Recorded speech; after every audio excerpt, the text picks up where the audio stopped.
Mungkin kita lanjut dulu, masih 13 orang lagi. Mungkin kurang satu lagi, bisa nyusul saja. Pertama-tama, Assalamualaikum warahmatullahi wabarakatuh. Waalaikumsalam warahmatullahi wabarakatuh. Ya, semoga semua kita dalam keadaan sehat. Dalam kesempatan hari ini diundur ya, maaf karena saya ada dinas di Jakarta, baru bisa meluangkan waktu sore ini. Hari ini kita akan menyambung untuk materi untuk PLTA ya, PLTA. Kalau kemarin kita sudah penyampaian tentang studi atau kajiannya ya, terkait kelayakan atau investasinya PLTA itu gimana sih. Sekarang kita akan membahas terkait pemeliharaannya, kemudian hal-hal yang perlu note atau dicari untuk pembangunan dari PLTA. Kemudian nanti akan kita sampaikan terkait pemeliharaannya, gambaran pemeliharaan. Kemudian ada nanti terakhir best practice atau untuk sustainnya PLTA akan disampaikan gimana sih cara untuk memaintain lingkungan, atau dalam hal ini nanti daerah aliran sungainya ya, karena esensi dari pembangkit hidro itu adalah sungai dan aliran sungainya. Jika menjaga erosi tidak terjadi, sedimentasi, maka operasi dapat bisa berjalan dengan panjang, lebih sustain dia. Ini untuk daftar pusaka masih. Kita langsung saja untuk pengenalan PLTA. Jadi menurut acuannya hampir sama, agak beda ya dengan kalau kita ngacu geothermal. Kalau geothermal studi yang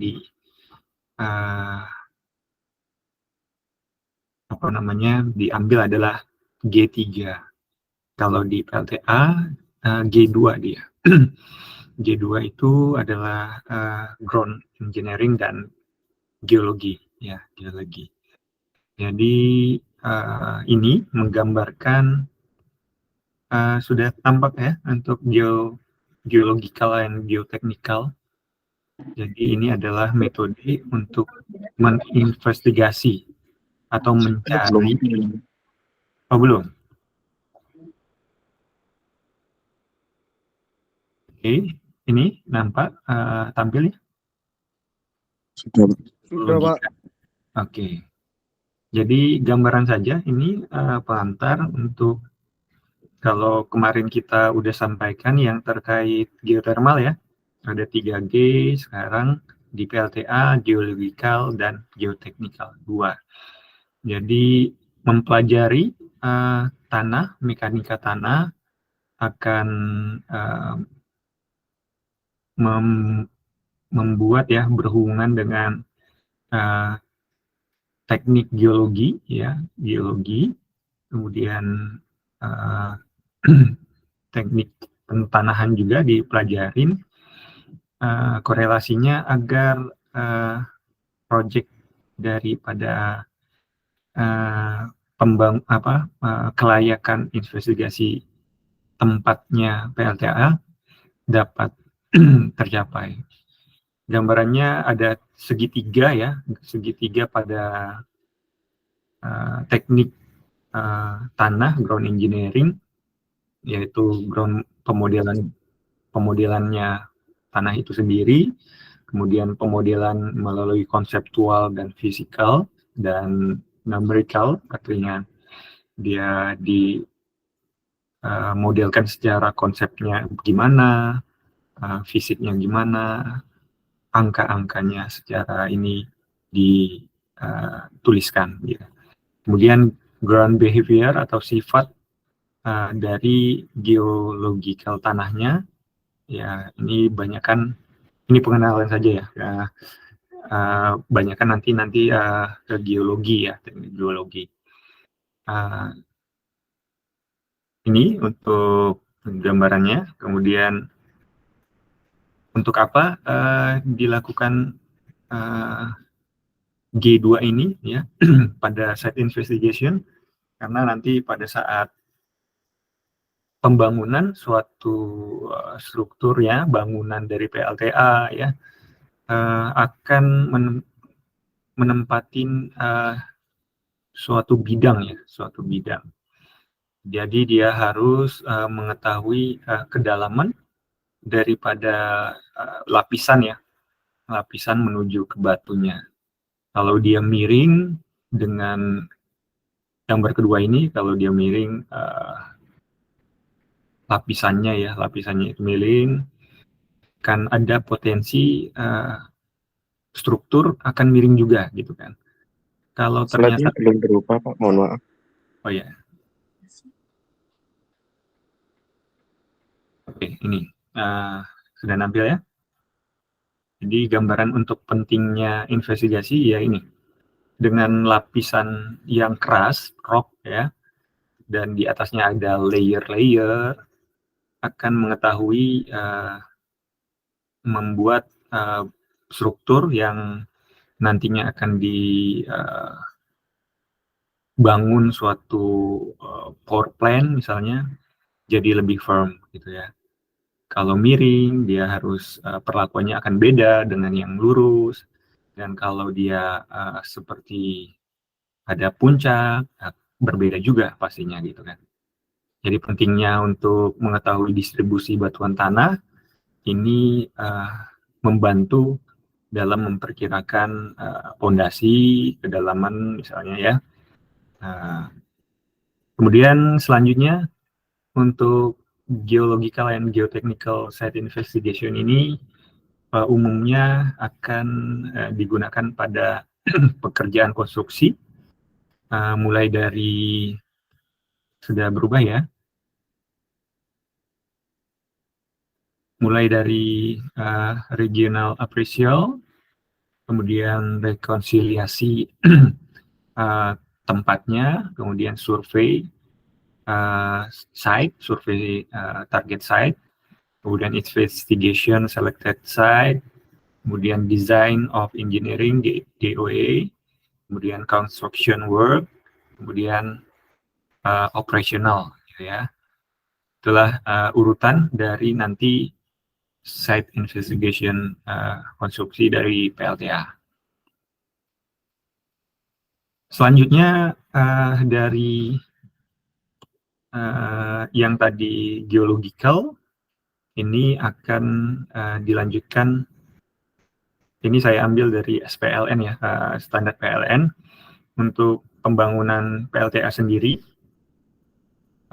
memiliki tahap mulai dari kelayakan, kemudian engineering, ini melakukan dokumen pelelangan ya kalau namanya.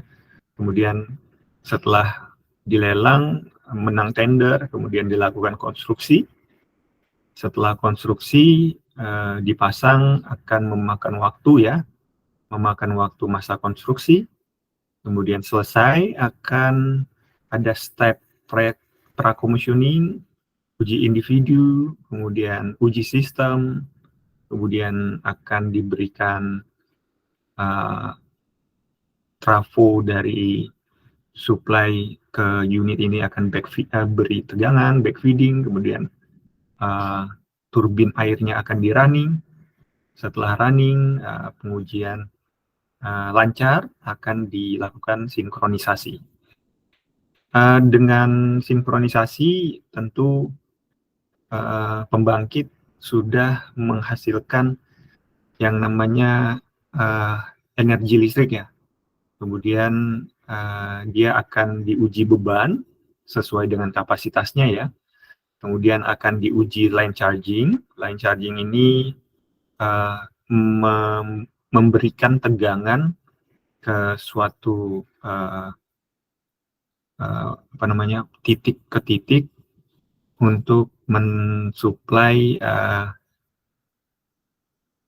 tegangan ke unit lain. Misalnya pada saat black start, pada saat unit thermal atau unit uap membutuhkan daya auxiliary, biasanya charging atau line charging ini di perform atau diperbantukan dari PLTA.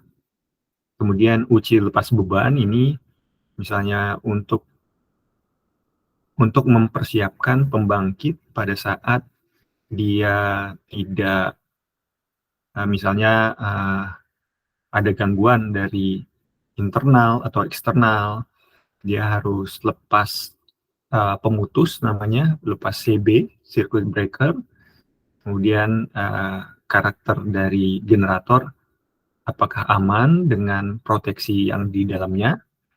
Kalau aman berarti bisa layak operasi gitu kan. Kemudian uji kehandalan. Uji kehandalan ini adalah reliability run istilahnya. Jadi selama 24 jam kali 2 hari tanpa mengalami trip gitu ya. Kemudian uji kerja akan selama 1 bulan. Kemudian uji dampak lingkungan ini biasanya bulanan. Kemudian itu semua adalah rangkuman dari uji-uji dari unit PLTA nantinya.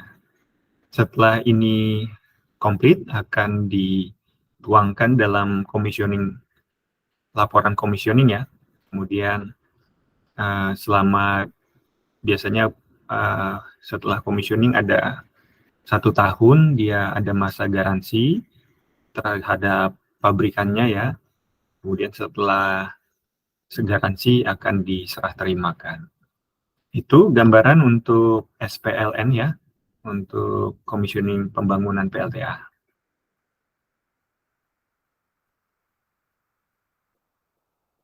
Ya, dari sini ada ini yang ditanyakan?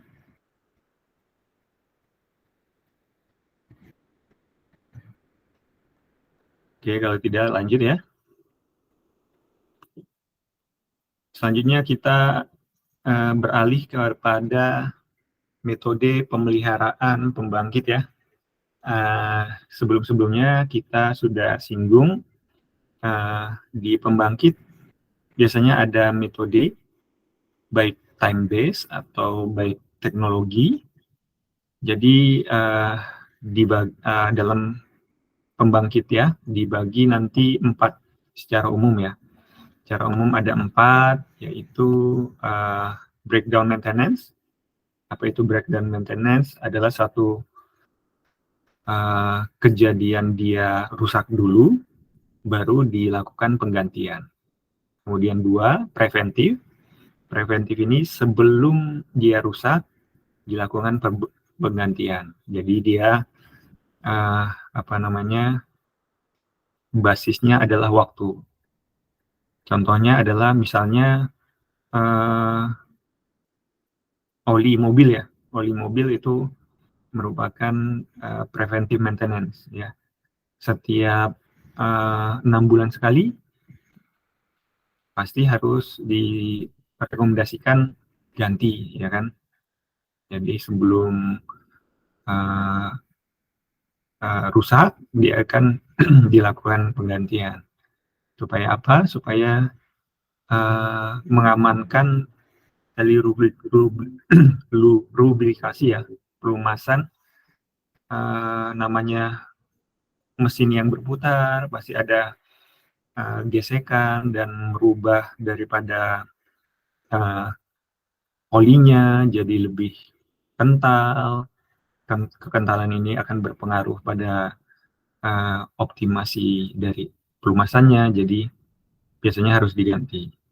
Kemudian prediktif ya, prediktif ini adalah memprediksi ya, pemeliharaan yang diprediksi. Ini syaratnya adalah menggunakan dari teknologi. Misalnya ada termograf ya. Termograf itu kita melihat gambaran dia temperaturnya sudah mencapai limitasi akan direkomendasikan ganti misalnya. Nah, Maaf Pak, slide-nya belum berubah.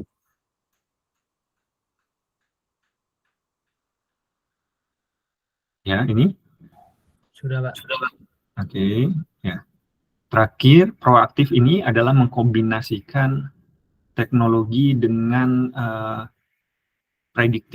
prediktif, kemudian disimulasikan.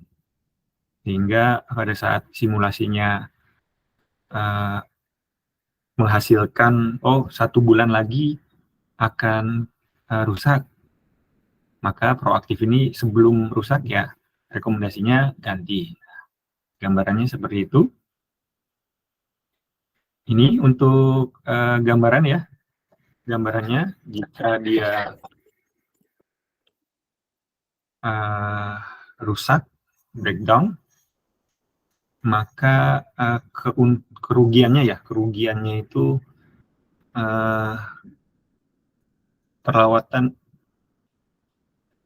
perawatannya itu tidak berlebihan, maksudnya ya kalau waktu kan misalnya 6 bulan sekali akan ganti, tentu akan bukan berlebih ya, bisa didefinisikan berlebih kan, 2 tahun sekali pasti ada penggantian alat misalnya gitu. Murahnya itu kenapa murah? Karena ya memang tidak setiap 2 bulan 2 kali 1 tahun harus ganti. Jadi rusak dulu baru ganti gitu kan. Tentu logikanya akan lebih murah. Tapi keuntungannya downtime dari mesin akan mendadak misalnya tiba-tiba peralatannya rusak atau nanti menyebabkan unit misalnya trip ya. Kerusakan menyebabkan ke komponen yang lain ya.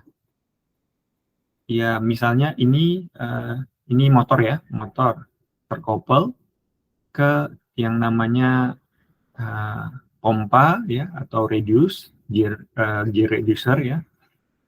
Jika dia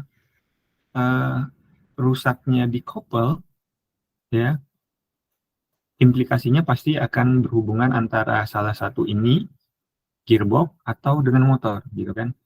Jadi ada potensi merusak karena dia adalah suatu sistem. Kemudian kerugian lainnya adalah kerugiannya jadi besar. Selanjutnya ini adalah contoh dari yang tadi prediktif ya. Ini gambaran predictive maintenance. Ini adalah gambaran vibrasi ya. Vibrasi suatu pompa ya. Jadi dia setiap sisi horizontal, vertikal ya, di bearing 1, bearing 2, di monitor, kemudian digrafikkan ada peningkatan atau tidak, kemudian fasenya bagus atau tidak. Nah, nanti ini dianalisis. Pada saat dia melebihi dari ambang ini alarm misalnya, kuning alarm, kemudian merah ini fail atau getarannya sudah terlalu besar, direkomendasikan sebelum merah ini akan direkomendasikan suatu eksekusi, misalnya ganti bearing di sisi 1 atau 2 atau lakukan alignment. Nah, tapi ini memang kebanyakan mesin ya, basicnya mesin. Tapi sebagai pengetahuan, inilah contohnya gitu ya.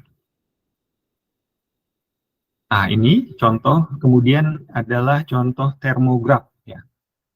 Contoh termograf, dia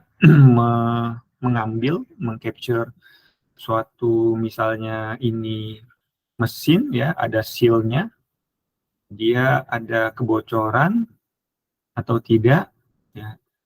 Ini adalah temperatur, sebaran temperaturnya ya.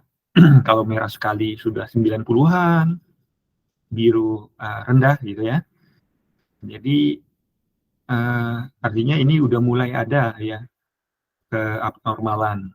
Makanya nanti tugas pemeliharaan prediktif adalah melakukan sebelum rusak nih, sebelum sampai kataskopik atau sampai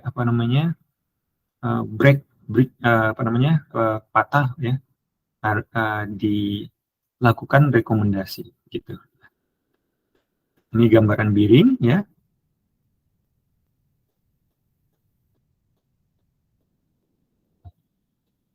Ya, kemudian ini gambaran preventive maintenance ya. Preventif, jadi dia itu calendar base, time base ya. Jadi biasanya kalau ada di manual atau kira-kira 1 tahun sekali rusaknya, biasanya itu disebut preventif. Jadi dilakukan penggantian ya pada saat sudah ada mulai wear atau ketidakkelopan gitu ya. Jadi sudah mulai dilakukan rencana penggantian. Kerugiannya apa? Jadi masih adanya kemungkinan unscheduled breakdown atau kerusakan yang tidak direncana atau yang tadi namanya corrective maintenance ya. Kemudian pemeliharaan yang memunculkan masalah baru. Kenapa? Misalnya ganti bearing, kalau dia tidak pas masalah masangnya yang bearing besar tadi, akan menimbulkan potensi masalah baru.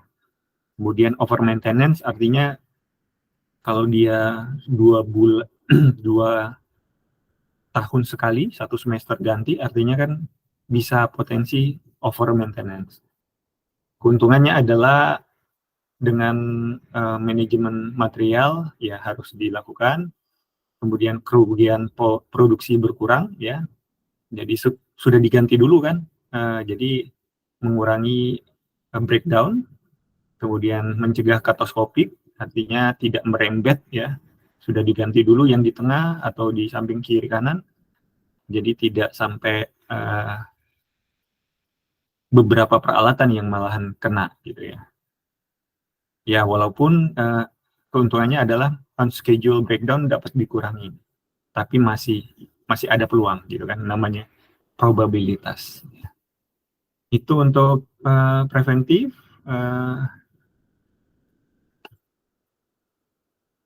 Selanjutnya prediktif ya. Tadi sudah ditunjukkan gambaran vibrasi, gambaran thermocouple ya tadi. Prediktif ini disebut condition base ya. Jadi basisnya adalah tergantung kondisi. Kondisinya itu apa? Dilihat dari teknologi tadi ya.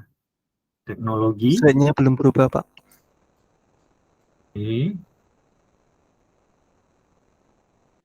Oke, udah berubah. Sudah.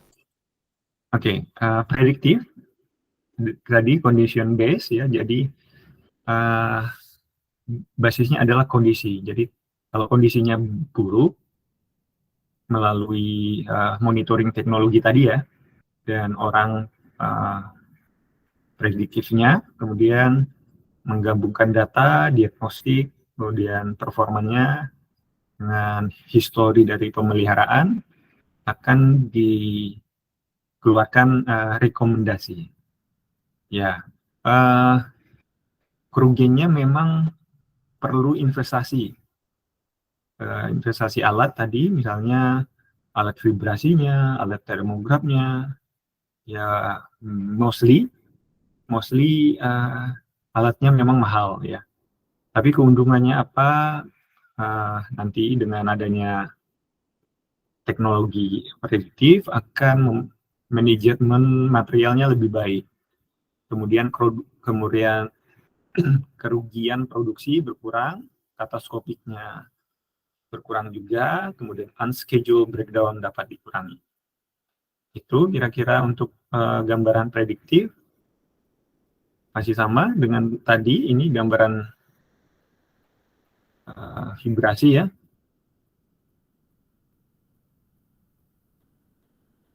Nanti hasil dari di alat ini di capture di komputer, ya, kemudian nanti akan ada grafik, kemudian ada fase per frekuensinya, kemudian ada amplitudonya terbaca gitu ya. Nanti ini diolah gitu ya, diolah. Selanjutnya yang terakhir adalah preventif ya, proaktif.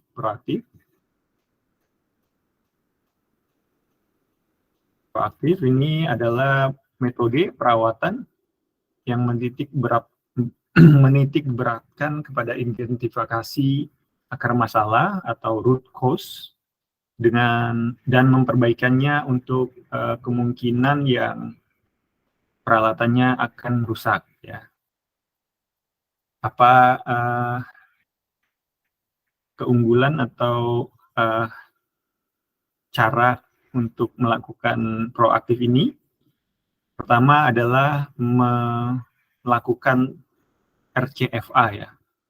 RCFA atau root cause failure analysis, dia biasanya pakai fishbone atau pemodelan akar masalahnya, kemudian instalasi mesin dilakukan dengan presisi tinggi, kemudian pelatihan. Jadi dilakukan pelatihan untuk melakukan analisisnya gitu ya.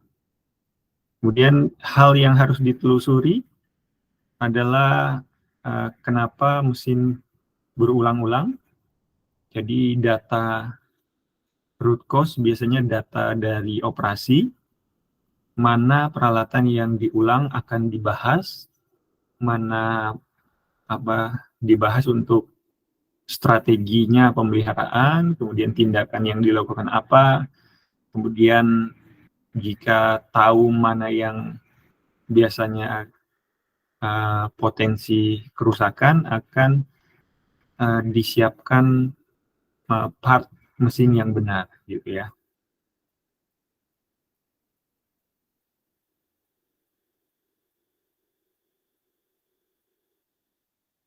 Oke, ini selanjutnya adalah tugas utama ya dari prediktif atau PDM. Ya adalah pertama mencegah kerusakan yang tiba-tiba, kemudian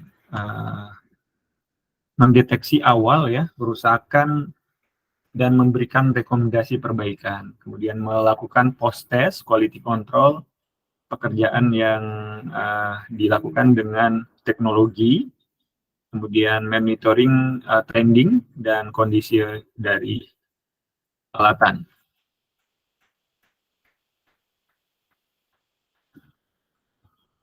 Contoh ini adalah jenis-jenis teknologi yang biasanya dipakai di peralatan mesin ya, khususnya dalam hal ini pembangkit. adalah vibrasi, yang tadi, grafik tadi ya, amplitudo, infrared thermography, lubricating oil analysis, jadi diambil sampel oil, kemudian dianalisis untuk wear, kemudian acoustic monitoring.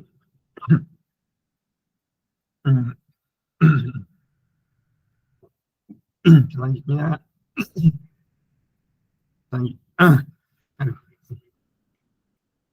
sebentar ya. Aduh,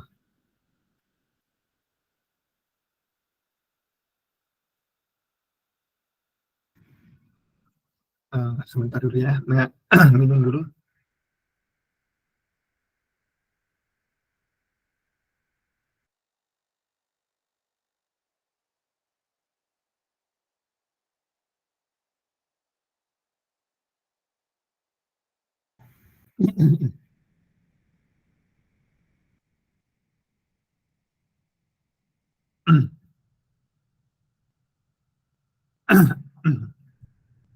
Oke, selanjutnya acoustic monitoring, operator room, maintenance observation, performance testing, chemical observation, process indicator, control room observation, dan transformer DGA, ini dissolved gas analysis.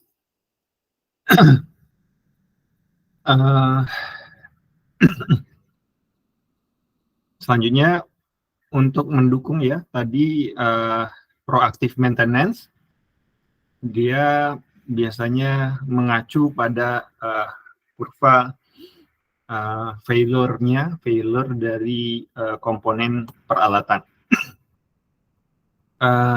Biasanya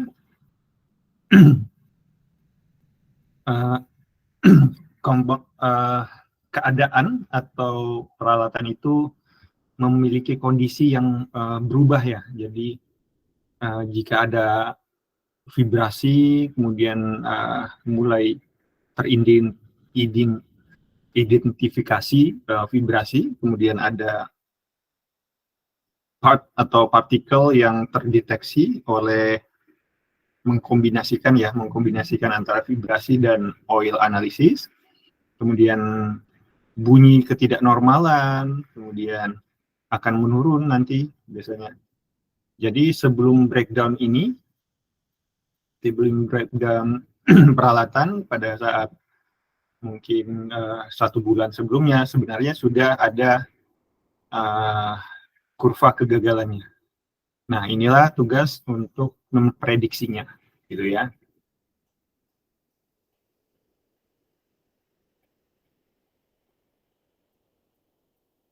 Ini untuk gambarannya, untuk yang tadi teknologinya, vibrasi itu adalah detak jantungnya daripada mesin ya.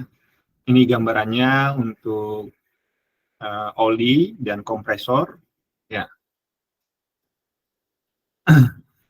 Motor dan ini pompa ya. Jadi baik motor dan pompa bisa dicek di badan atau di area bearingnya, detak jantungnya ya. Kemudian oli darah mesin itu pelumasan ya, bisa dicek dengan analisis oli tadi. Kemudian termograf mengukur temperatur mesin. Area-area sambungan atau area yang ada losses dari temperatur bisa terdeteksi oleh termograf. Kemudian motor current ada semacam ngambil sinyal juga untuk current dari motornya itu. Ya. Jadi ini adalah gambaran kombinasi untuk memprediksi kegagalan suatu alat, gitu ya.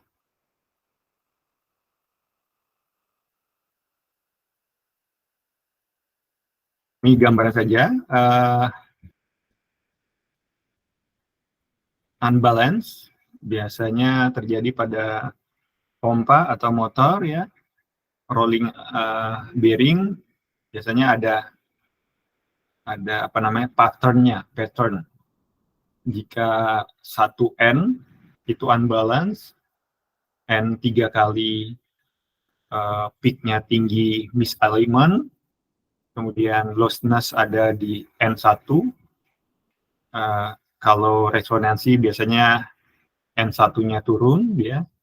Kalau kavitasi agak ada trending seperti ini. Biasanya dia analisisnya adalah dari bentuk pattern dan fasa frekuensi. Biasanya orang mekanik atau yang mengambil data PDM itu arahnya adalah ke sana. Ini gambaran juga patternnya ya, bensal, bearing yang coke, kemudian jurnal bearing, rotor rubbing, ya, eccentricity. Ini punya bentuk pattern-patternnya ya.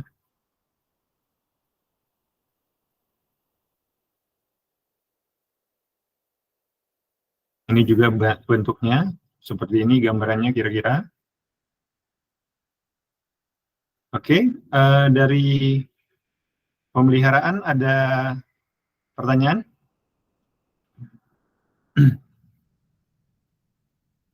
Tidak ada. Kalau tidak ada, kita lanjut ke pemeliharaan juga, outtake management.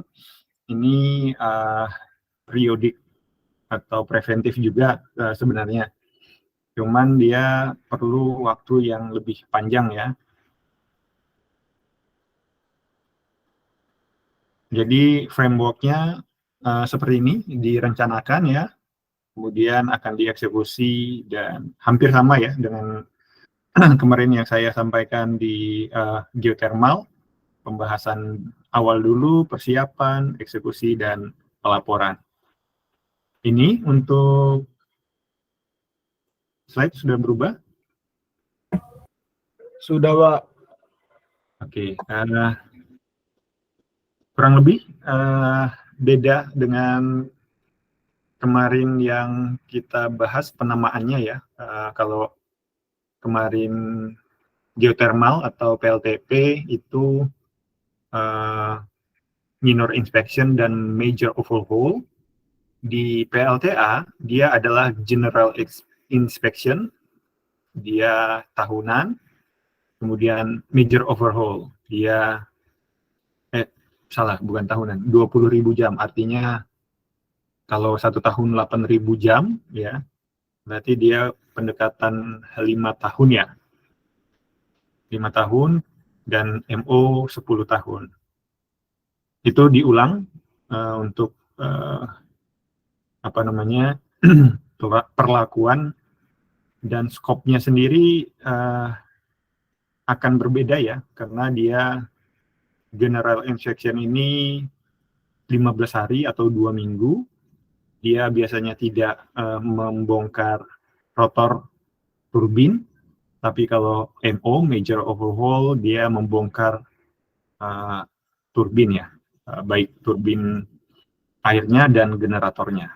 Jadi diinspeksi, dilakukan pemeriksaan, kendor-kendor atau kavitasi. Inilah dilakukan pelaksanaan perawatannya. Jadi dalam interval waktu pemeliharaan yang tadi adalah untuk melakukan strategic planning ya. Setiap 5 tahun, 10 tahun ya. Tadi general inspection dan major overhaul, kemudian kebutuhan power pada sistem, kemudian melengkapi waktu outtake atau waktu pemeliharaan dengan memperkirakan keuangan dan budget. Kemudian untuk mentoleransi risiko, untuk mengevaluasi dan prioritas pekerjaan, kemudian memperkirakan failure rate by historical data, kemudian melakukan tune up pada saat sebelum bebannya ini mulai puncak ya. Jadi dilakukan perawatan ya supaya jangan sampai performa dari PLTA tidak baik gitu.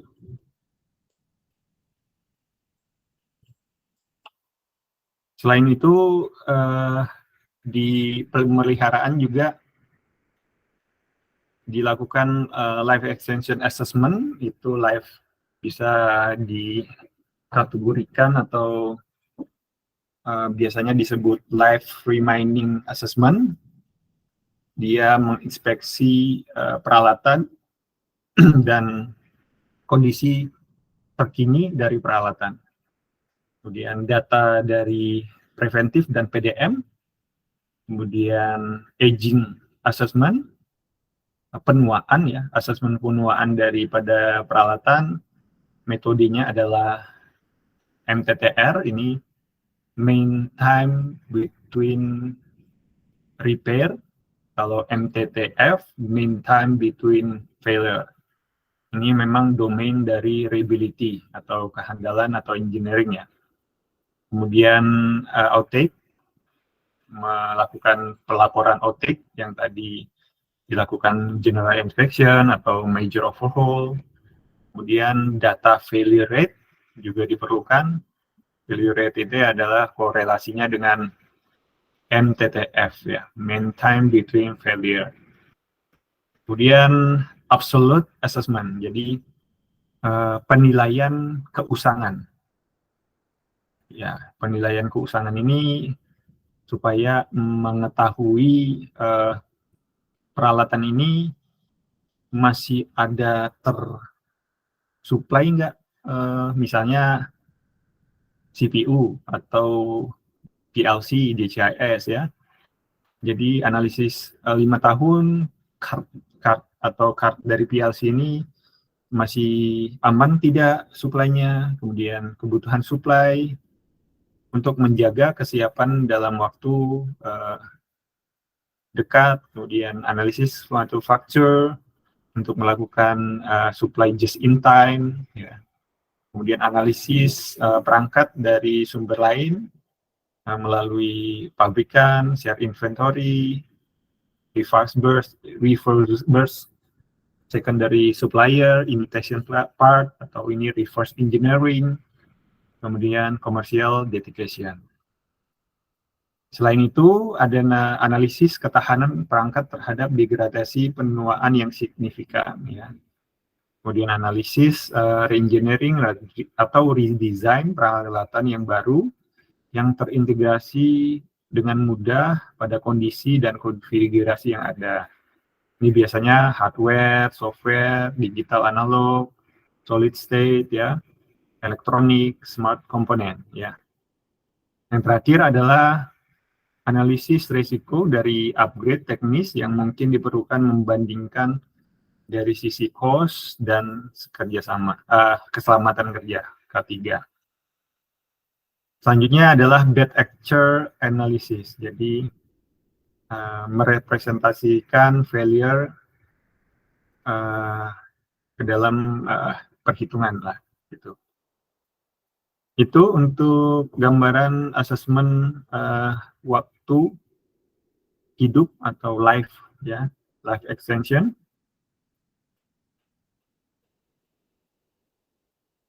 Dari sini ada pertanyaan? Izin bertanya, Pak. Ya, silakan. Semasa apa namanya itu apa sih, lupa sih. Nah, ini nih. Ada waktu yang namanya apa namanya itu masa perbaikan itu di bagian biasanya kerusakan di bagian mana, Pak? Yang adanya kerusakan gitu loh, Pak. Oke. Adanya kerusakan biasanya nanti tergantung pada mana yang kita bahas ya. Misalnya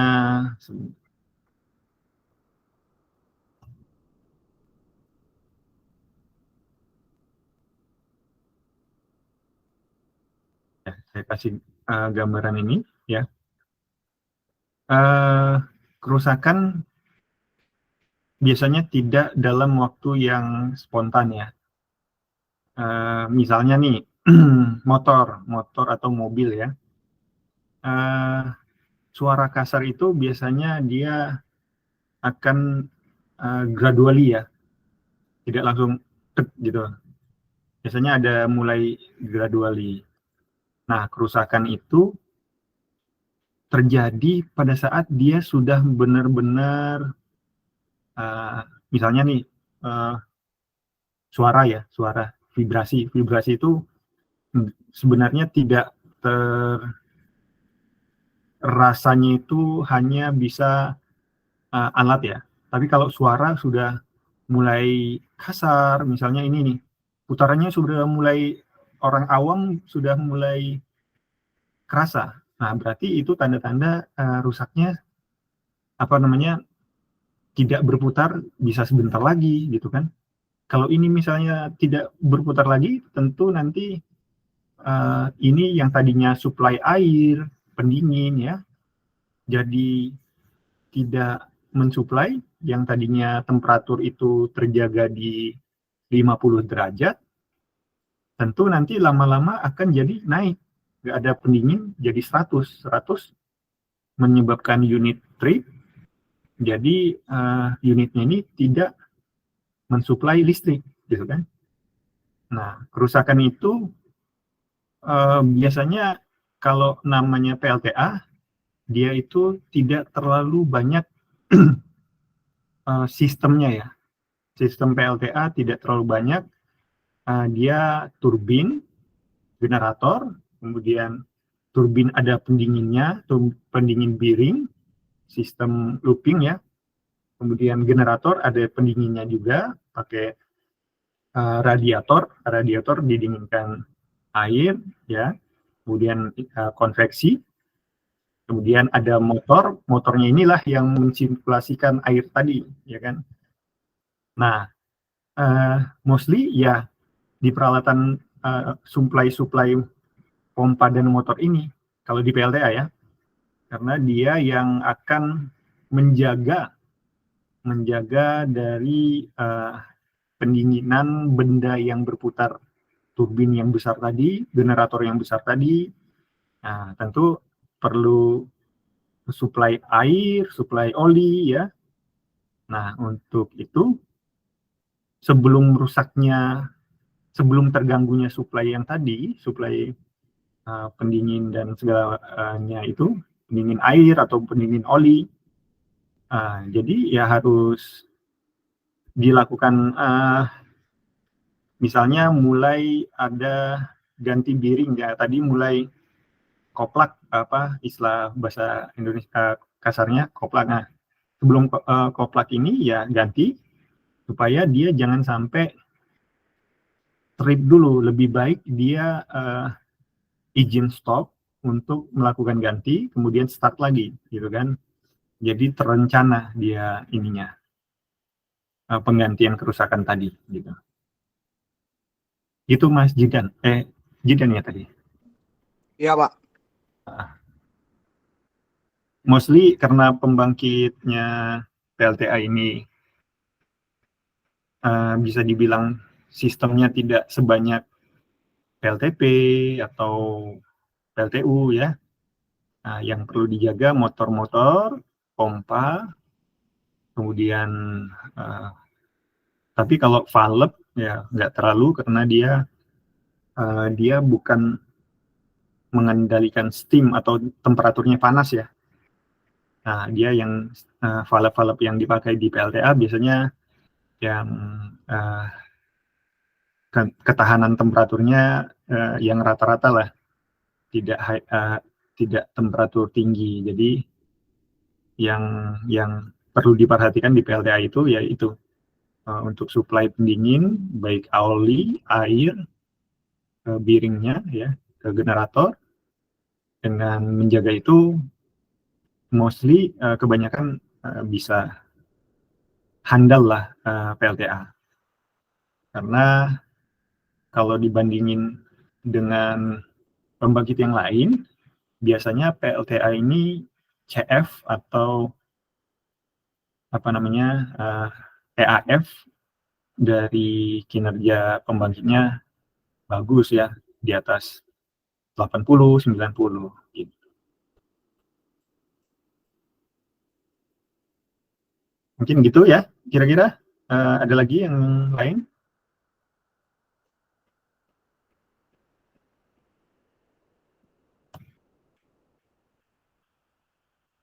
Kira-kira gimana, Mas Jidan? Baik, Pak, dimengerti. Terima kasih, Pak. Ya, sama-sama.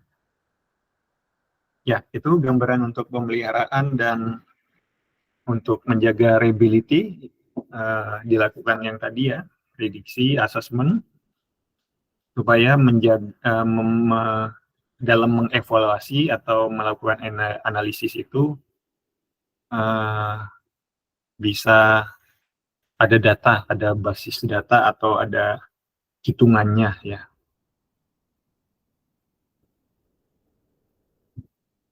Oke, kita lanjut untuk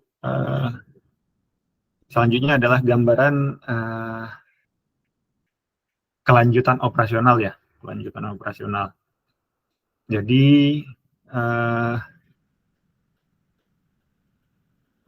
mostly atau kebanyakan dari operasional PLTA itu kasusnya adalah tingginya sedimentasi di area reservoir atau tampungan ya. Ini saya kasih contoh untuk yang river.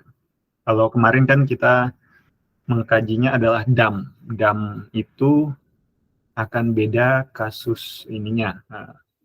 Kasus ada juga sedimentasi, tapi tidak sebanyak di tipe river of ini ya. Jadi sedimentasi ini bisa meningkat drastis kalau tidak dilakukan suatu action yang mana implikasinya akan menurunkan operasi beban dari PLTA. Kenapa? Karena ini di tampungannya mulai terbentuk pulau-pulau, kemudian ada sampah ya di intake-nya. Sampah ini implikasinya ini peralatan akan rusak, cooler ya. Jadi ada tipe cooler, ada radiator, jadi akan menyumbat tube-tube yang ada pada cooler. Kemudian abrasif pada guide fan. Guide fan ini adalah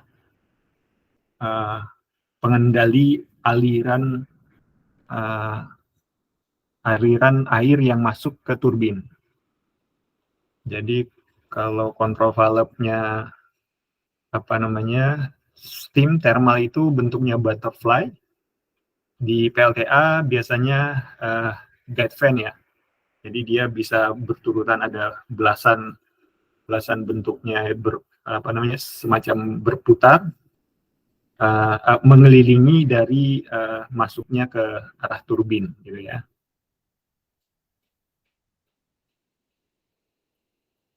Nah ini jika tidak dilakukan action river of tipe PLTA ini akan terdapat yang sedimen yang banyak ya, sedimen yang banyak ini orang sebanyak inilah nanti yang lumpur ya, yang tidak reservoir yang harusnya terisi air, malahan adanya air lumpur atau pasir ini ya. Jadi maaf Pak, slide-nya belum pindah. Oke, ini sudah pindah ya? Sudah Pak. Oke, ini gambarannya tadi sedimentasi ya. Sedimentasi kalau yang tadinya sebelum intake itu bisa tampungannya suatu mangkok, kalau ada ini itu jadi berkurang gitu mangkok atau air yang di dalam mangkok itu, gitu kan. Jadi perlu dilakukan action. Sudah berubah ya. Nah, ini tadi. Jadi tadi menyambung RCFA ya, tadi untuk menganalisis. Problem pertamanya adalah berkurangnya produksi ya. Kemudian dilakukan pakai tool root cause ya. Akar masalahnya apa sih ya? Akar masalahnya karena berkurang debit air, kemudian kapasitas tampungan berkurang. Kenapa? Banyaknya tumbuhan di air, banyaknya sampah ya. Dengan itu dilakukanlah 1-2 ini apa kira-kira untuk problem solvingnya, gitu kan? Problem solving dari banyak tumbuhan air adalah sosialisasi penggunaan pengurangan pupuk kimia ya. Kemudian sosialisasi penggunaan pupuk organik ya. Kemudian kedua, root cause-nya sampah rumah tangga. Apa solvingnya? Dilakukan pembangunan TPA dan pemberian bak sampah ya, supaya masyarakat jangan lagi buang ke sungai misalnya. Sosialisasi gitu kan. Ada dilakukan TJSL atau bahasa ininya CSR gitu kan. Selain itu pengelolaan menjadi pupuk organik ya, sampah yang tadi ya. Itulah yang harus diinisiasi untuk keberlanjutan dari PLTA ya. Jadi stepnya apa? Stepnya adalah survei dulu ya, mapping stakeholder, artinya yang perlu dilakukan pendekatan ke siapa aja ya, ke kepala desa ya, ke kehutanan, kemudian ke siapa saja gitu kan yang bisa membantu.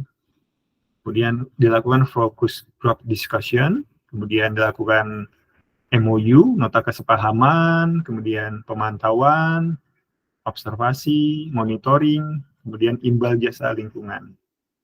Kalau ini berhasil akan diberikan reward skemanya ya. Nah, ini untuk gambaran yang di Lampung ya. Jadi penyumbang sedimentasi sudah dipetakan nih. Di sini tampungannya yang biru ya, kelihatan ya. Yang biru tampungannya, kemudian ini adalah area-areanya. Yang tinggi adalah di WB 8, WR, WP, angkanya di 8,2 ya per tahunnya. Itu untuk gambaran ininya. Kemudian dilakukan survei mapping ya. Stakeholder-nya siapa aja sih? Ya, ada masyarakat, kelompok tani, pemerintah, dan dilakukan fasilitatornya FKK HKM Provinsi Lambar ya.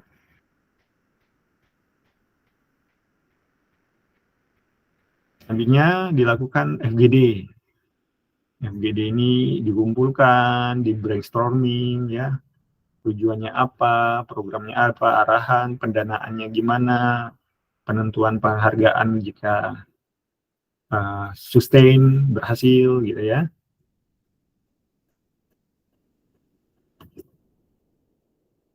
Selanjutnya adalah MOU, kesepakatan antara PLN dengan pemerintah, ya, dengan fasilitator,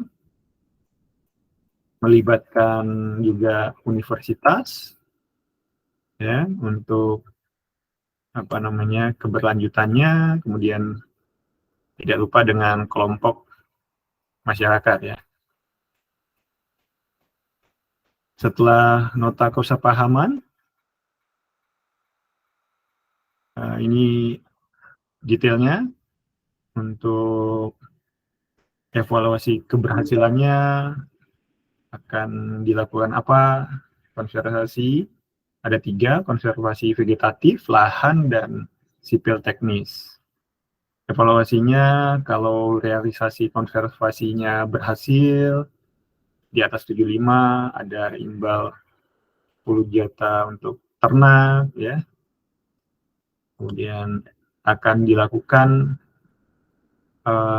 pembangunan ya, pikohidro. Ya, ini strategi agar masyarakat atau stakeholder turut serta dalam menanggulangi sedimentasi di lingkungan das besarnya gitu ya. Setelah itu monitoring pemantauan hujan, sedimentasi dipantau, dilakukan secara berkala ya. Setelah monitoring, ini konservasinya ada 3 aspek. Konservasi vegetatif, tumbuh tanaman ya. Konservasi sipil, pembuatan dam-dam. Kemudian konservasi lahan. Lahannya dilakukan penghijauan ya. Penghijauan.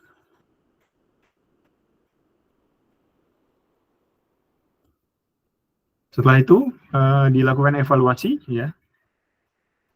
Kita bandingkan baseline-nya, lajunya seperti apa, kemudian dilakukan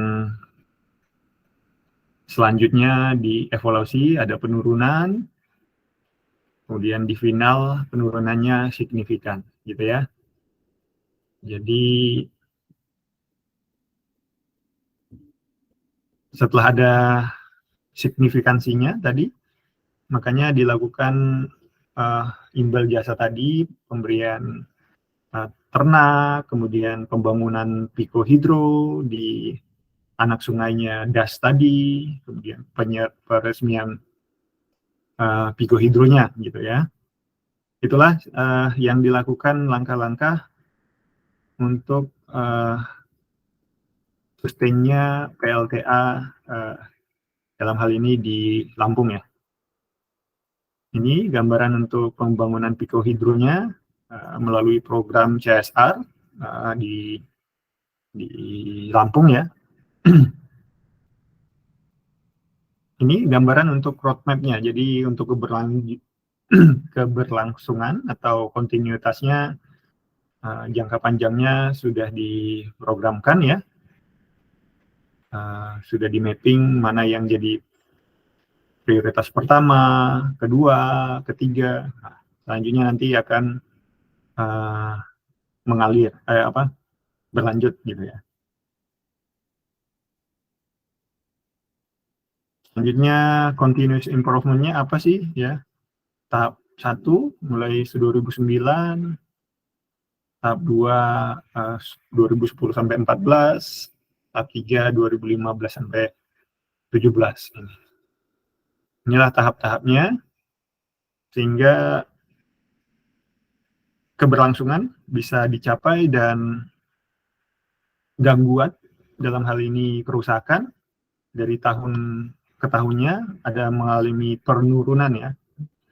Penurunan kita sisi dari cooler, pendingin, dan strainer, saringan, kemudian CWP, pompanya, kemudian pompa drainase atau pompa pengeringnya, dan oil cooler. Jadi bisa dilihat kecenderungannya turun ya dengan perlakuan yang tadi itu. Kemudian dari sisi operasi, sudah berubah ini dari sisi operasi? Monitor? Sudah, Pak. Ya, dari sisi operasi juga dimonitor mengalami peningkatan ya kemampuan beban puncaknya.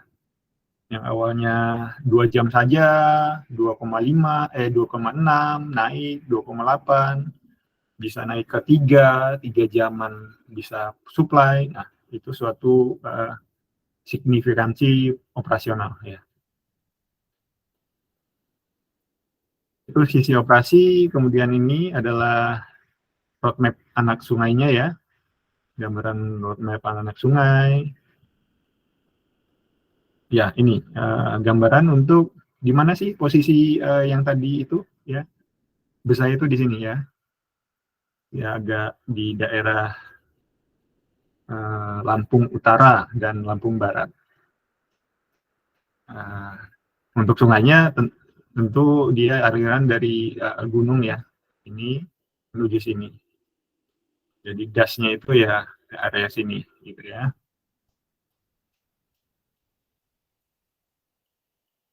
Mungkin itu yang bisa saya sampaikan. Kalau ada pertanyaan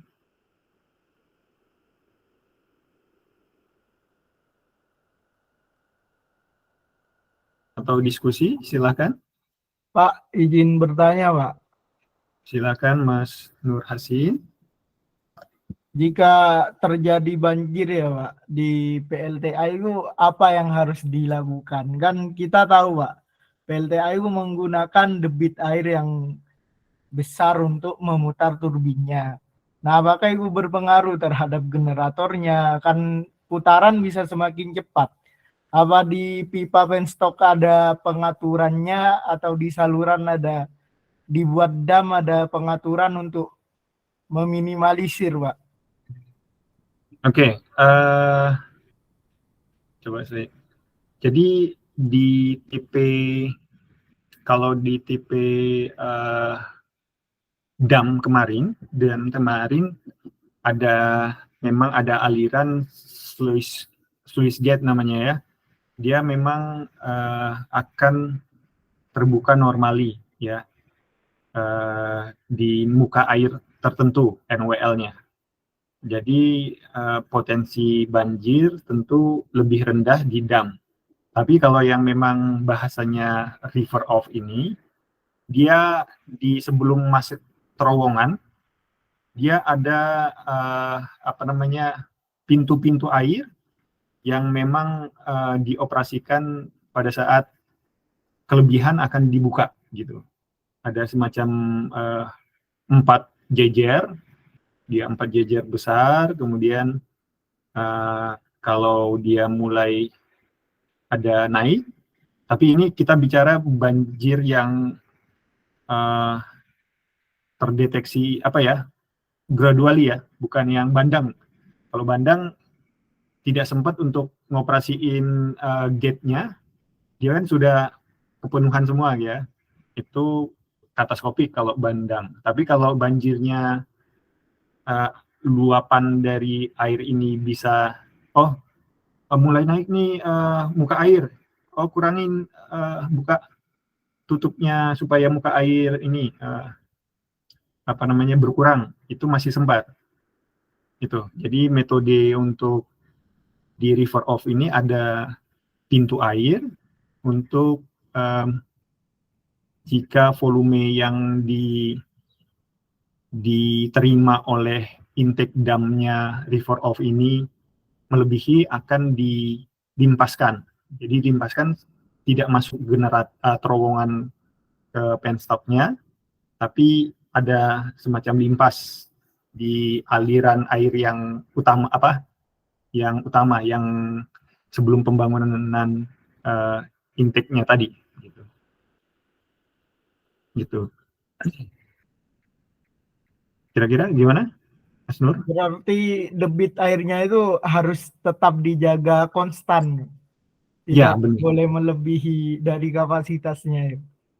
Ya, river off begitu. Coba sebentar saya cari dulu nih ya.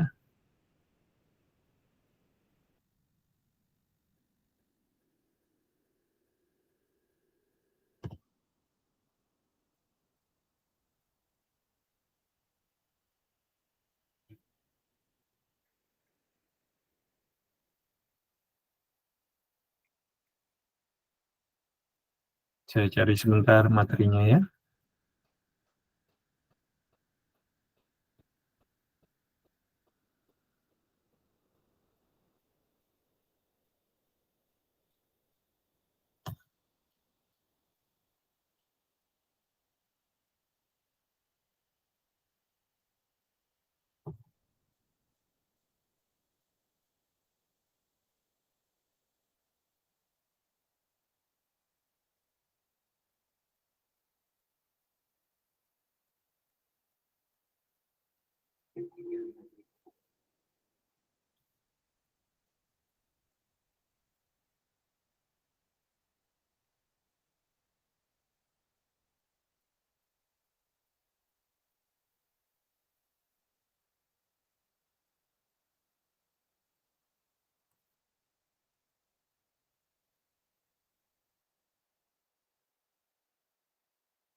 Nah, ini gambarnya.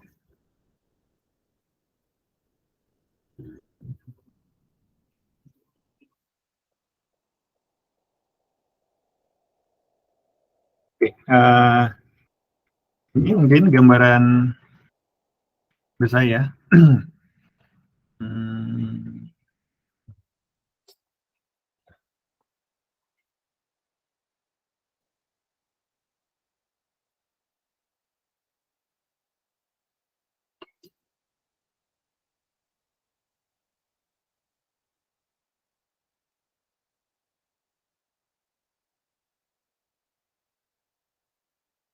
oke.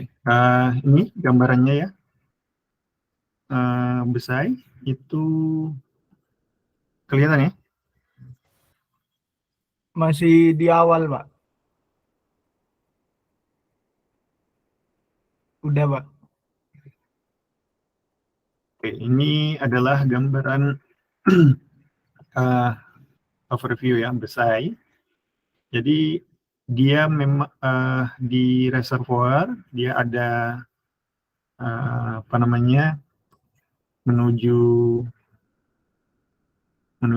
plan-nya, dia ada terowongan ya, kemudian di sini ada intake gate, jadi dia kalau untuk menampung akan tertutup, kalau dia untuk limpas di muka air akan dibukakan untuk menjaga dia jangan over sehingga tekanan tidak berlebih. Kemudian akan di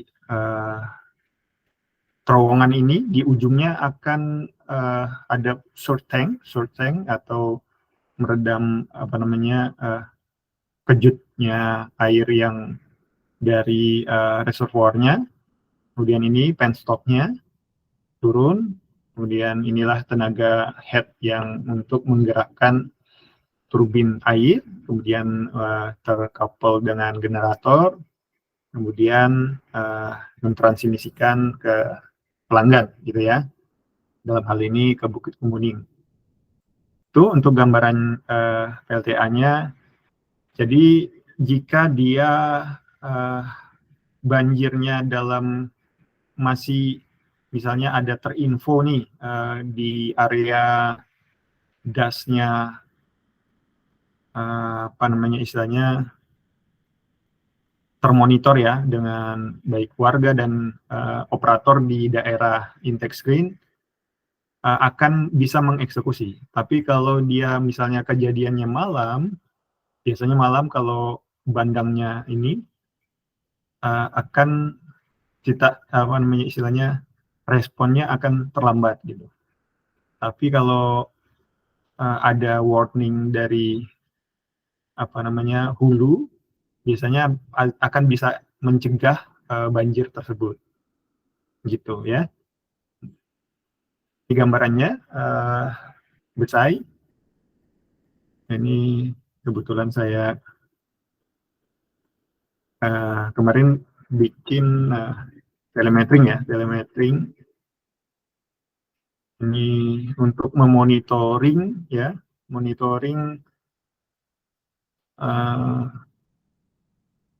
curah hujan dan ketinggian. Jadi pakai SCADA pack, kemudian akan direview trending. Ya. Ini sudah terlihat ya telemetriknya? Masih di overview, Pak. Ini telemetering dirubah jadi yang tadinya SCADA sekarang pakai GPS ya. GPS kemudian dari semua station mengirimkan ke database ya. Database translate GSM ke server ini akan optik ke cloud, kemudian akan ke apa namanya internet bisa diakses ya. Nah ini gambarannya. Jadi di sini bisa di ini yang mimiknya ya, mimik board. Jadi di sini ada pintu air nih. Pintu air ini untuk yang berjejer ini, Mas Nur bisa lihat ya. Ini adalah pintu air untuk yang mengantisipasi banjir spontan. Ya, dalam waktu ini ya. Yang dua ini adalah ke terowongannya. Ini yang ke terowongan. Yang di insert itu demikian. Kelihatan ya?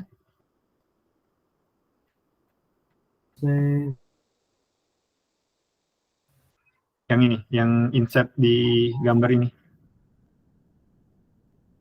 Yang sistem telemetri PLTA BESA itu, Pak. Ya, ya. Ini untuk meteringnya. Nah, tapi yang tadi ditanyakan Mas Nur, ini pintu air untuk ke terowongan. Yang dua ini, kemudian yang berjejer banyak ini adalah pintu air untuk limpasan, menjaga muka air. Jadi potensi banjir itu bisa diatasin. Gitu. Mungkin itu sudah jelas kira-kira? Sudah, Pak. Terima kasih, Pak. Oke, makasih sama-sama.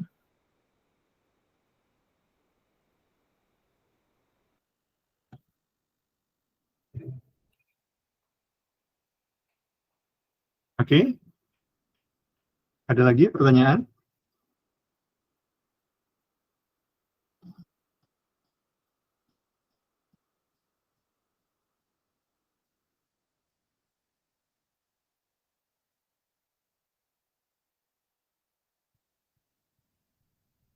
Ibu Oktrinya masih ada tidak ya? Masih ada, Pak. Oh, masih. Mengikuti. Ya.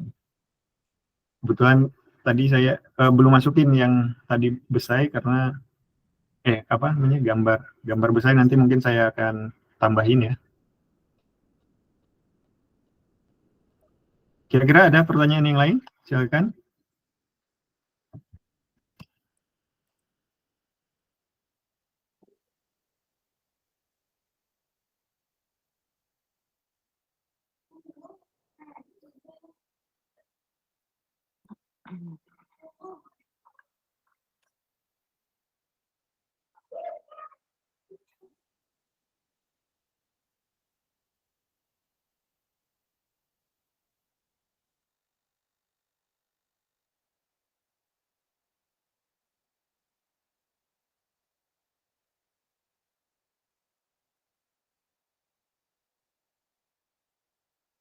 Ada pertanyaan kira-kira?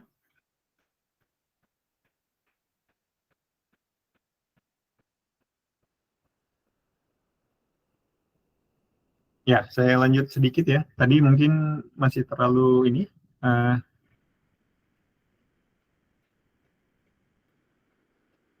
Jadi river off atau tipe river off PLTA ini biasanya perlu monitoring curah hujan ya sama water level. Nah, di awal proyek saya ingin sampaikan saja gambaran awal proyek itu tahun 2000-an, 2000 awal 2000 sistemnya adalah sistem radio ya, dia radio dari water instrumennya atau pengukurnya ada PLC, SCADA PAC, kemudian radio UHF, kemudian diterima oleh station radio ya, dimodulasikan, demodulasi SCADA juga, kemudian antarmuka ada komputer di situ, kemudian ditampilkan ke mimic board. Nah, gambarannya dulu tipenya sistemnya seperti ini, masih 2000-an lah, belum ke cloud atau ke internet lah istilahnya. Jadi monitoring, kemudian apa aja yang bisa curah hujannya, karena yang tadi kalau curah hujannya dideteksi mulai ada peningkatan gitu, bisa mulai dibuka pintu-pintu air tadi gitu kan, gunanya sensor ini gitu. Jadi selain monitoring hujan dan ketinggian, antisipasi sistem ini ya untuk eksekusi atau pintu air itu mau diapain, ditutup penuh atau tidak gitu ya. Yang sekarang gambaran untuk ini 2000 berapa? 2020-an lah ya, 2019, 2000 ya, belakangan ini kita sudah base internet ya, namanya sudah kemajuan zaman, jadi udah diikutin ya. Kita masuk ke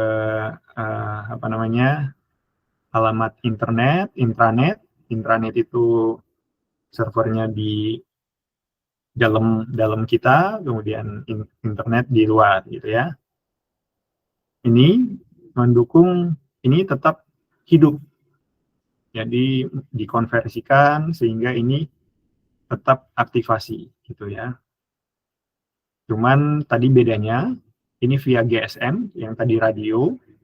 GSM akan ke application server, kemudian ke cloud akan ditampilkan gitu ya. Ini gambarannya untuk update di PLTA yang dulu. Kebetulan saya di PLTU sekarang, tapi gambarannya seperti itu ya. Eksekusi perubahan juga dilakukan oleh tim lah, saya dan tim gitu. Ini untuk gambaran lah dalam membuat project. Biasanya kita buat step-step ya, step-step, kemudian harus diukur, kemudian terencana ya. Jadi untuk monitoring project harus diukur dan dimonitoring lah stepnya. Itu sebenarnya itu materi untuk internal, tapi ya nggak apa-apa. Pengetahuan untuk ini mahasiswa ya.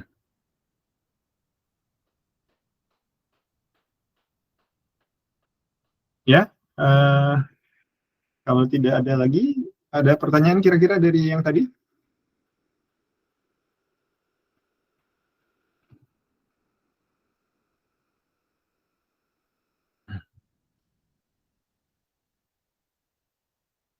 Kalau tidak ada, mungkin saya cukupkan. Jika ada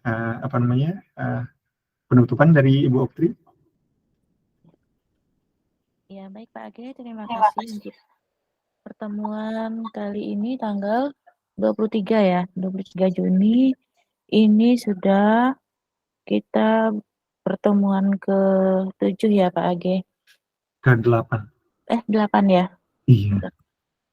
Ada yang kelewat mungkin saya. Oke, nanti dicek. Terus ini Pak Age, untuk pekan depan itu kan ada cuti bersama ya. Iya. 28, 29 hari Kamis. Bagaimana dengan untuk pekan depan? Mungkin bisa Pak Agi kasih gambaran pelaksanaannya.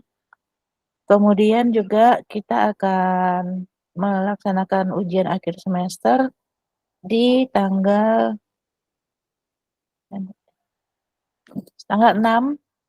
6 Juli, hari Kamis tanggal 6 Juli. Berarti untuk pembelajaran kita sisa 1 kali pertemuan lagi ya. Selanjutnya di tanggal 6 Juli akan kita laksanakan ujian akhir semesternya, dan ujian akhir semester dipersilahkan Pak Agi untuk ini ya, menguji mahasiswa kita. Mungkin silakan jika bisa pada waktu perkuliahan, berarti jam hari Kamis 12.30 sampai 14.10, atau Pak Agi mau ganti waktu silakan nanti diinformasikan seperti itu.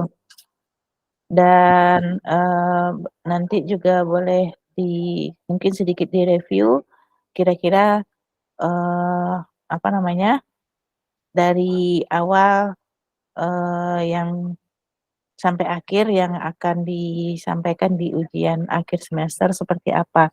Gitu Pak Agi. Oke. Berarti minggu depan ujiannya kapan Pak? Bu ya?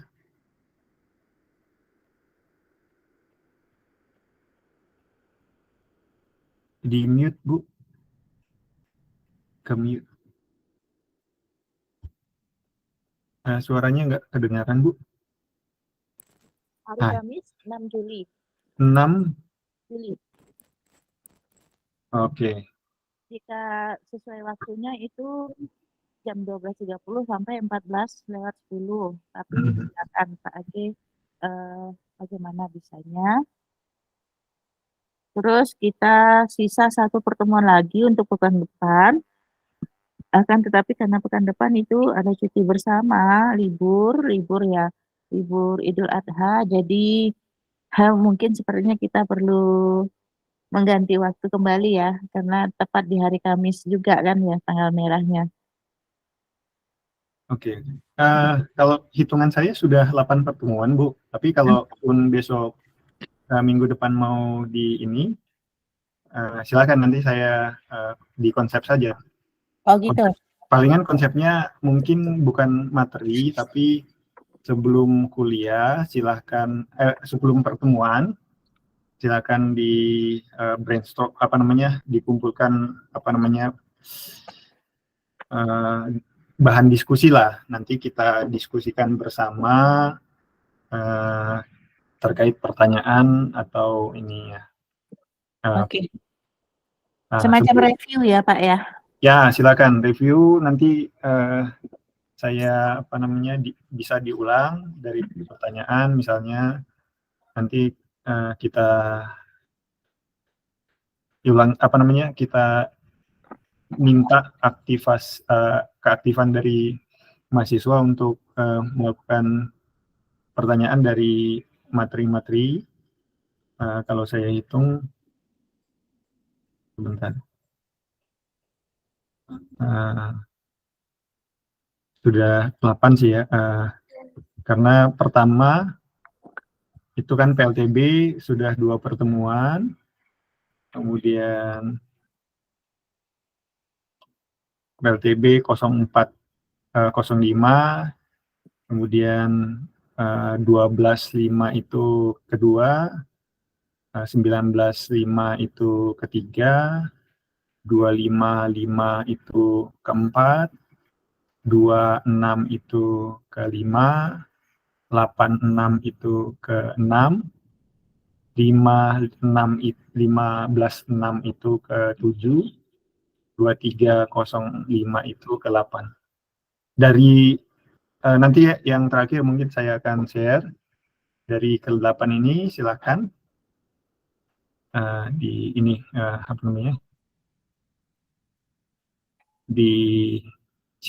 disiapkan diskusi untuk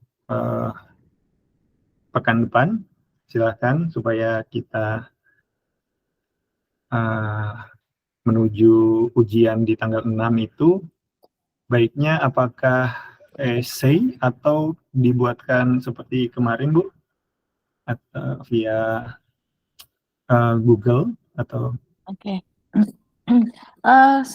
Kalau untuk level sarjana memang untuk level 6 KKNI itu diharapkan model ujiannya itu adalah yang sifatnya analitikal ya Pak ya, analisis. Jadi bisa diberikan persoalan atau permasalahan yang butuh pembahasan dengan pemikiran yang cukup mendalam gitu Pak. Oke, berarti finishing dari yang kemarin, tugas kedua, saya rasa bisa jadi bahan ya. Nanti saya akan basis dari situ, penajaman mungkin ya dari tugas kedua kemarin. Tugas kelompok ya Pak ya? Tugas ketiga ya? 3 ya? Oh iya, ketiga. Pertama, Yang desain pembangkit ya? ya. Mungkin silakan nanti ditajamkan. Dari situ nanti kita konsep supaya lebih tadi analitiknya keluar gitu ya. Siap Bu, siap. Nanti. Oke. Gitu. Oke, jadi mahasiswa semuanya seperti yang tadi sudah mungkin kalian dengarkan pembicaraan saya dengan Pak Age bahwa kita sudah 8 kali pertemuan ya, dan kita sebenarnya untuk materi sudah terselesaikan pada pertemuan kali ini dan siap-siap untuk kita melaksanakan ujian akhir semester pada tanggal 6 Juli, hari Kamis. Akan tetapi masih ada sisa 1 kali pertemuan lagi yang sebenarnya jika tidak dilakukan pun sudah tidak apa-apa karena sudah mencukupi, sudah memenuhi jumlah pertemuan perkuliahan kita. Akan tetapi jika kalian merasa perlu ada yang ingin digali lebih dalam lagi berdasarkan materi-materi yang telah disampaikan Pak Age, itu dipersilahkan. Jadi tolonglah dalam 1 pekan ini kalian pelajari kembali bahasan-bahasan yang telah disampaikan oleh Pak Age, ada videonya juga selain materinya, jadi kalian simak kembali. Jika ada hal-hal yang masih menimbulkan pertanyaan, silahkan nanti disampaikan dan dibahas di pekan depan. Insya Allah Pak Age masih berkenan menyediakan waktu ya berarti untuk pekan depan. Namun jika tidak, ya berarti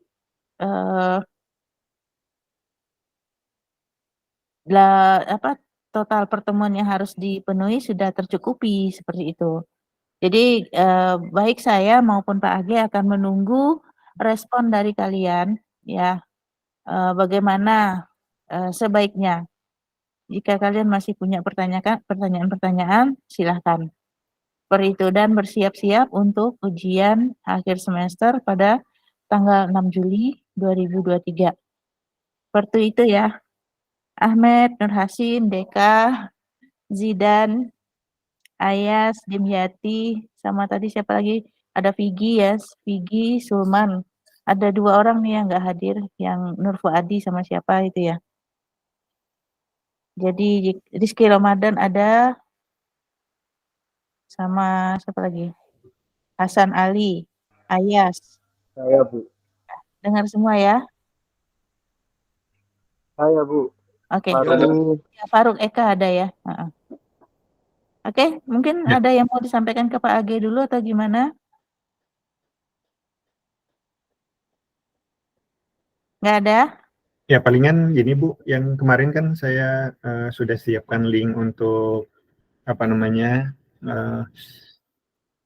revisi ya atau finalisasi tugas kemarin. Silakan dikumpulkan dan diinformasikan saja kalau sudah kumpul informasi supaya saya bisa lihat dan nilai ya. Kemudian nanti kalau memang minggu depan mungkin open session aja ya. Open session maksudnya ya dari 8 itu silahkan nanti kita diskusi saja. Kemudian kalau sempat nanti kita bahas yang kalau mau dibahas tugas yang final tadi kita bahas strength-nya, weakness-nya apa yang perlu tambah misalnya ya. Nanti saat itu saja. Kemudian nanti minggu depannya harapannya tidak lepas ya di kisaran itulah nanti kita buatkan ini konsep ininya, analisisnya seperti apa, nanti harap dipersiapkan gitu, masih ada beberapa lagi waktu ini ya. Ya gitu kira-kira Bu, makasih buat ininya kerjasama dan mahasiswa harap semoga bermanfaat ya apa namanya penyampaian saya. Kalau ada kata yang tidak jelas saya maaf, mungkin ada kesalahan di saya atau di jaringan ya. Mungkin itu.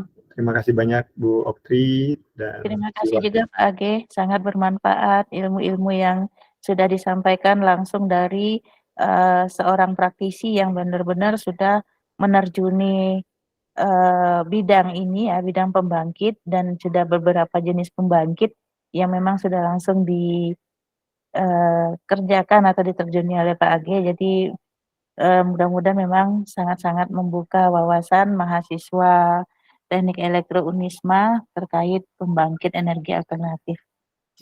Siap. Semoga menjadi amal jariah untuk Pak Agi juga. Amin. Amin.